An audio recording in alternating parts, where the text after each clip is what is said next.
Hi friends, welcome to work shop. நம்ம சேனலுக்கு புதுசாக வந்திருக்கீங்கன்னா நம்ம சேனல் சப்ஸ்கிரைப் பண்ணுங்கள். மறக்காமல் பெல் ஐக்கானை கிளிக் பண்ணுங்கள். அப்போ தான் நம்ம போடுற வீடியோவில் நோட்டிஃபிகேஷன் வரும். நம்ம இப்போ பார்க்குறது வந்து 500 லிட்ரு ஃப்ரீசர் பாக்ஸு.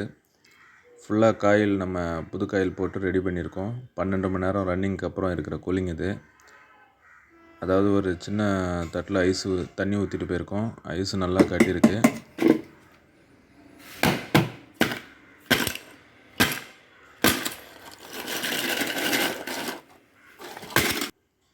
பன்னெண்டு மணி நேரத்துக்கு அப்புறம் இருக்கிற டெம்பரேச்சர் இது. அதுக்குன்னு ஐஸ்கிரீமுக்கெல்லாம் நம்ம இந்த பாக்ஸ் எல்லாம் செட் ஆகாது. ஏதாவது இந்த ரெஃப்ரிஜிரேட்டர் டைப்புக்கு நல்லாயிருக்கும். அது காட்டுறதுக்காக தான் நம்ம அந்த ஐஸ் ட்ரேலெலாம் தண்ணி ஊற்றி வச்சுருக்கோம் தட்டில். 500 லிட்ரு இது. சாலிடான சைஸ் இது. Blue star. இதில் வந்து ஃபஸ்ட்டு நமக்கு ஹுவாயில் 131 இருந்திருக்கும்.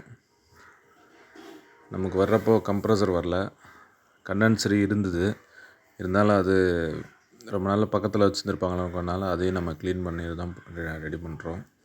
உள்ளே வந்து 4 ரோ பைப் சுற்றுறோம். 1/4 பைப்பு. இதுக்கு வந்து கிட்டத்தட்ட நம்ம ஒரு காயில் 15 மீட்டர் காயில் வந்து நம்ம யூஸ் பண்ணிகிட்ருக்கோம். அது எவ்வளோ பைப் மிச்சமாக வருதுன்னு நீங்கள் பார்க்கலாம். மேக்ஸிமம் வந்து 1 மீட்டருக்குள்ளே தான் நமக்கு வந்து மிச்சமாகும். ஒரு ரோக்கு இடையில வந்து நம்ம ஒரு 4 இல்லைன்னா 5 இன்ச் வந்து இடையில விட்டுக்கலாம். ஸ்டார்டிங் வந்து ஒரு 5 இன்ச்சும், அதுக்கப்புறம் வந்து ஒரு 4 இன்ச்சு வந்து கேப் விட்டுக்கலாம். அப்போ தான் வந்து அந்த பைப்பு ஒட்டி நமக்கு மேலே கீழே ஐஸ் கட்டுறப்போ அது வந்து ஈக்குவலாக வந்து டிஸ்டன்ஸ் கரெக்டாக இருக்கும்.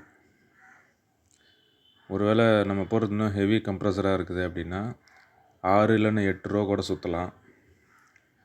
இதில் இருந்து ஆல்ரெடி 131 கம்ப்ரஸர் இருந்தது அப்படின்னா 8 இல்லைன்னா 6 வருஷம் வந்து கொஞ்சம் கிட்ட நல்லா சுற்றலாம். இதில் நாங்கள் 4 இன்ச்சு விட்ருக்கோம் அப்படின்னா ஒரு 3 இன்ச்சு கேப்புக்கு சுற்றினோன்னா இன்னும் வந்து நல்லா கூலிங் வந்து வரும். ஆனால் நமக்கு வெறும் பாக்ஸ் மட்டும்தான் வந்த ஆர்டர் வந்து ஃப்ரிட்ஜு டைப் தான். ஸோ நமக்கு 4 வருஷம் அதிகம் தான்.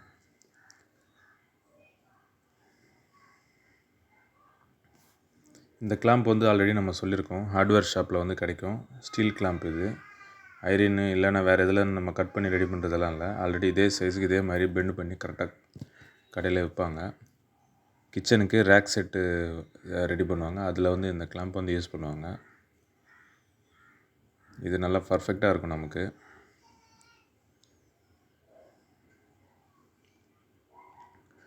ஒரு குறிப்பிட்ட டிஸ்டன்ஸ்க்கு ஈக்குவலாக நம்ம அந்த கிளாம்ப் போட்டோம்னா பார்க்குறதுக்கு மட்டும் நல்லா அழகாக இருக்கும். ரொம்ப கிட்ட போடணுன்ற அவசியம் கூட இல்லை. இதுக்கப்புறம் நம்ம வந்து பேஸ்ட்டு கூட வச்சுருக்கோம். அதுவும் கொஞ்சம் நல்லா பாண்டிங்காக பிடிச்சிக்கும். இந்த லாஸ்ட்டாக அந்த பெண்டு பண்ணி கட் பண்ணுற இடத்துல தான் கொஞ்சம் நல்லா கேர்ஃபுல்லாக பண்ணணும். இதுதான் ஒரு காயில் வந்து மிச்சமாக ஒரு இது 15 மீட்டரில் கிட்டத்தட்ட நமக்கு இப்போ ஒரு மீட்ரு அந்த மாதிரி இன்னும் மிச்சமாகுது. 1 இல்லை 1.5 மீட்ரு. இது இன்னும் மிச்சமாகாமல் நம்ம சுற்றிடலாம் அப்படின்னா நாங்கள் 2வது வருஷம் வந்து பாதியிலே கட் பண்ணியிருக்கோம்ல, அது இல்லாமல் லாஸ்ட் வரைக்கும் எடுத்துகிட்டு போய் கூட கட் பண்ணலாம். அது நம்ம இஷ்டம்தான். வெர்டிகலாக சுற்றாமல் ஹரிசாண்டலாக கூட சுற்றலாம். அது கூட நம்ம இஷ்டம்தான். ஆனால் இதுனா கொஞ்சம் கரெக்டாக நீட்டாக இருக்கும் பார்க்குறதுக்கு இந்த டைப்னால்.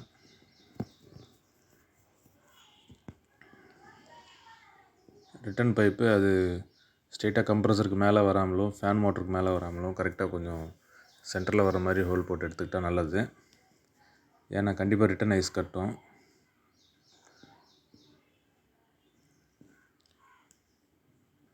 அப்போ அந்த மோட்ரு மேலே படாமல் பார்த்தா நல்லாயிருக்கும்.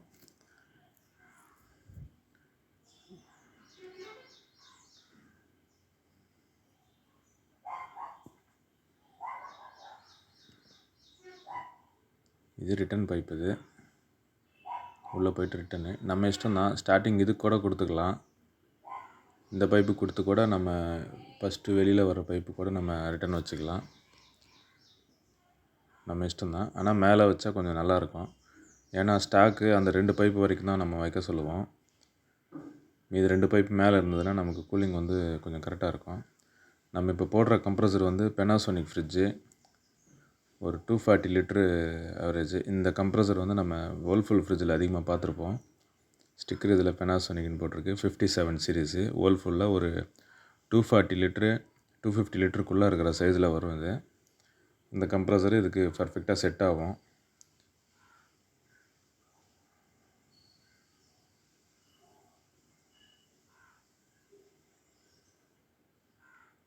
இது நம்ம காயில் சுற்றுறதுனால இந்த கம்ப்ரஸர் இதுக்கு செட் ஆகுது.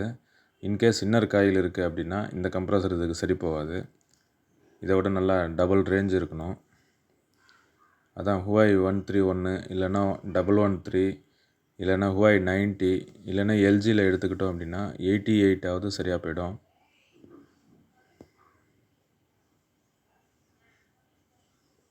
இந்த பேஸ்ட் எதுக்கு வைக்கிறோம் அப்படின்னா, அந்த பைப்பில் நமக்கு ஐஸ் கட்டுறப்போ அந்த பைப்பு வந்து அது கூட ரொம்ப நல்லா நெருக்கமாக ஒட்டிகிட்டு இருக்கிறதுனால ஐஸ் வந்து அப்படியே அந்த பக்கத்தில் இருக்கிற ஷீட்டுக்கு வந்து அப்படியே ஸ்ப்ரெட் ஆகும். இல்லை நம்ம ஒரு வேளை அந்த பேஸ்ட் வைக்கல அப்படின்னா என்ன ஆகும்னா, அந்த பைப் மட்டும் ரவுண்டாக ஐஸ் கட்டிகிட்ருக்கும். ஆனால் நமக்கு உள்ளேயும் கூலிங் வராது, அந்த சைடு ஷீட்லேயும் ஐஸ் கட்டாது. கூலிங் மட்டும்தான் இருக்கும். ஆனால் நமக்கு உள்ள கூலிங் கம்மியாக வரும். கண்டிப்பாக வந்து பேஸ்ட் வச்சே ஆகணும். ஒரு பழைய ஃபேன் மோட்டர் கூட நம்ம செட் பண்ணிட்டோம். இதுக்கு போடுறது வந்து சிலிக்கா ஜெல் ஃபில்டர் தான், 15 கிராமு. சின்ன ஃபில்டர் தான், ஆனால் சிங்கிள் வே ஃபில்டர் தான். சரியாக போய்டும் இதுக்கு.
வேக்யூம் வந்து ஒரு 15 நிமிஷம் வைக்கலாம்.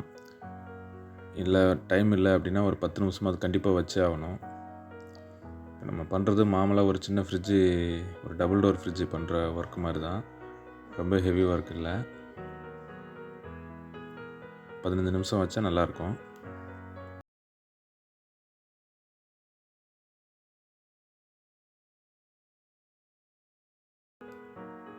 மாய்ஸ்சர் யூஸ் பண்ணுறோம். ஒன்று போதும். ஏன்னா நம்ம எல்லாமே புதுசு போட்டிருக்கோம். கேப்லரு, பைப்பு, கண்டென்சர் மட்டும்தான் ஓல்டு.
ஃப்ரெண்ட்ஸ்க்கு ரெக்கமெண்ட் பண்ணுங்கள்.